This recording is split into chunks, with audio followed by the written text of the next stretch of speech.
নমস্কাৰ।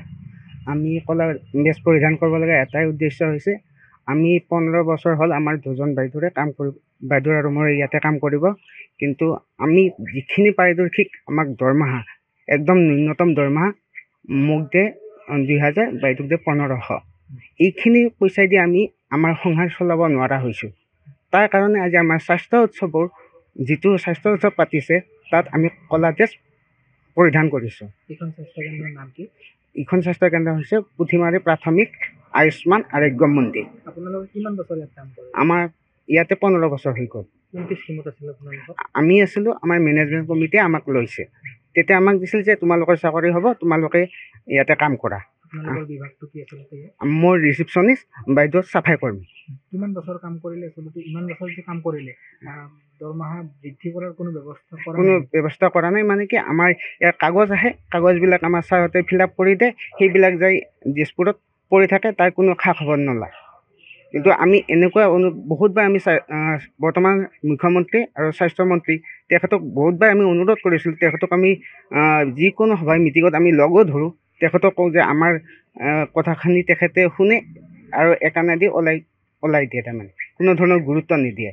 আমি এই আপোনালোকৰ চেনেলৰ জৰিয়তে এটাই অনুৰোধ কৰিব বিচাৰোঁ যে স্বাস্থ্যমন্ত্ৰী মহোদয় আৰু আমাৰ মুখ্যমন্ত্ৰী মহোদয় আমাৰ কামখিনি যাতে অতি সোনকালে কৰি দিয়ে, আমাৰ বেদনাখিনি যাতে তেওঁ বুজি পায়। এই বজাত ইয়াত অহা হয় আৰু কিমান বজাত আপোনালোকে ইয়াৰ পৰা গুচি?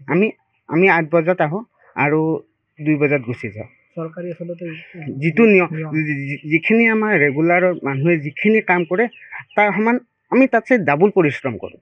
কষ্ট কিমান হয় আচলতে ইয়াত? সেই পাৰিশ্ৰমিকত আমাৰ কোনো এটা সিয়ে নোজোৰায়। আজিৰ দিনটোত আচলতে আজি আমি এটা উৎসৱত আমি হাঁহি মুখে থাকিব লাগে, কিন্তু আজি আমি দুখ মনি আছোঁ। যিটো আমি উৎসৱত আজি হাঁহি মুখে থাকিব লাগে, আজি মই দুখ মনি আছোঁ। ৰাজ্য চৰকাৰে এই যে কাৰ্যসূচী লৈছে, কাৰ্যসূচীৰ আজিৰ এই দিনটোত আপোনালোকে যে কলা ড্ৰেছ পৰিধান কৰিছে, ইয়াত যিসমূহ বিষয়ববীয়া ইয়াত উপস্থিত হৈছে তেখেতসকলকো কিবা জনাইছে নেকি? তেওঁলোক আমাক সোধা নাই, এতিয়া আমি তেওঁলোকক সুধিলে আমি নিশ্চয় জনাম। নমস্কাৰ। আমি কলা ড্ৰেছ পৰিধান কৰিব লগা এটাই উদ্দেশ্য হৈছে আমি 15 বছৰ হ'ল আমাৰ দুজন বাইদেউ আৰু মই ইয়াতে কাম কৰিব, কিন্তু আমি যিখিনি পাৰিদৰ্শিক আমাক দৰমহা একদম ন্যূনতম দৰমহা মোক দে 2000, বাইদেউক দে 1500। এইখিনি পইচা দি আমি আমাৰ সংসাৰ চলাব নোৱাৰা হৈছোঁ। তাৰ কাৰণে আজি আমাৰ স্বাস্থ্য উৎসৱৰ যিটো স্বাস্থ্য উৎসৱ পাতিছে তাত আমি কলা ড্ৰেছ পৰিধান কৰিছোঁ। এইখন স্বাস্থ্য কেন্দ্ৰৰ নাম কি? ইখন স্বাস্থ্য কেন্দ্ৰ হৈছে পুথিমাৰী প্ৰাথমিক আয়ুষ্মান আৰোগ্য মন্দিৰ। আপোনালোকে কিমান বছৰ ইয়াত কাম কৰে? আমাৰ ইয়াতে 15 বছৰ হৈ গ'ল। কোনটো স্কিমত আছিল আপোনালোকৰ? আমি আছিলোঁ, আমাৰ মেনেজমেণ্ট কমিটিয়ে আমাক লৈছে। তেতিয়া আমাক দিছিল যে তোমালোকৰ চাকৰি হ'ব, তোমালোকে ইয়াতে কাম কৰা। আপোনালোকৰ বিভাগটো কি আচলতে? মোৰ ৰিচিপশ্যনিষ্ট, বাইদেউ চাফাই কৰ্মী। কিমান বছৰ কাম কৰিলে আচলতে? ইমান বছৰ যে কাম কৰিলে দৰমহা বৃদ্ধি কৰাৰ কোনো ব্যৱস্থা কৰা নাই। মানে কি আমাৰ ইয়াৰ কাগজ আহে, কাগজবিলাক আমাৰ ছাৰহঁতে ফিল আপ কৰি দিয়ে, সেইবিলাক যাই দিছপুৰত পৰি থাকে, তাৰ কোনো খা খবৰ নলয়। কিন্তু আমি এনেকুৱা বহুতবাৰ আমি বৰ্তমান মুখ্যমন্ত্ৰী আৰু স্বাস্থ্যমন্ত্ৰী তেখেতক বহুতবাৰ আমি অনুৰোধ কৰিছিলোঁ। তেখেতক আমি যিকোনো সভাই মিটিঙত আমি লগো ধৰোঁ, তেখেতক কওঁ যে আমাৰ কথাখিনি তেখেতে শুনে আৰু একানেদি ওলাই দিয়ে। তাৰমানে কোনো ধৰণৰ গুৰুত্ব নিদিয়ে। আমি এই আপোনালোকৰ চেনেলৰ জৰিয়তে এটাই অনুৰোধ কৰিব বিচাৰোঁ যে স্বাস্থ্যমন্ত্ৰী মহোদয় আৰু আমাৰ মুখ্যমন্ত্ৰী মহোদয় আমাৰ কামখিনি যাতে অতি সোনকালে কৰি দিয়ে, আমাৰ বেদনাখিনি যাতে তেওঁ বুজি পায়। এই বজাত ইয়াত অহা হয় আৰু কিমান বজাত আপোনালোকে ইয়াৰ পৰা গুচি? আমি 8 বজাত আহোঁ আৰু 2 বজাত গুচি যাওঁ। চৰকাৰী আচলতে যিটো নিয়ম, যিখিনি আমাৰ ৰেগুলাৰৰ মানুহে যিখিনি কাম কৰে তাৰ সমান আমি তাতছে ডাবুল পৰিশ্ৰম কৰোঁ।